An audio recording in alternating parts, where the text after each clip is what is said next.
AITA for telling my coworker I'm not surprised his wife divorced him. I, 20F, was recently told by my coworker, 40M, that he and his wife, 37F, were getting divorced. For context, they had just gotten married last year after dating his wife for 10 years. I've worked at this job since I was 16 and this coworker has become my closest work friend, so I was first to know of the engagement and now of the divorce. We bonded over our shared love of video games. This is relevant, I swear. We both played a lot of games and would talk about the ones we love the most. In the time I've known him, he's loved Final Fantasy XIV, which is an online game you play with other people. He talked about this game and the people he would hang out with in the game constantly, talking about the hours he spends playing it every day. Shortly after he and his wife had gotten married, he started complaining about her and her neediness. When I asked about it, he would say she wanted him to spend time with her instead of playing video games.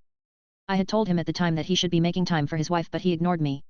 Over the next year he was constantly complaining about her and her neediness, and I would suggest taking some time off of his game to hang out with her, but my idea was always shut down.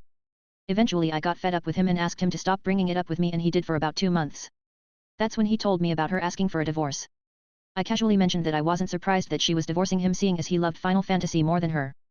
I didn't really think before I spoke and just said what I had been thinking every time he brought up his relationship problems. He was shocked at my response and seemed taken aback. I continued saying, all you ever talk about are video games and everything you ever told me about your wife was negative. He got very upset with me and complained about it to our other coworkers and our boss. We work in a kitchen with only about 10 staff members, so it wasn't too long before everybody knew about what I said. Our boss stayed out of it, not seeing my comment as bad enough to warrant any kind of action. Some of my coworkers around my age who also frequently talked with this coworker took my side, while the older ones took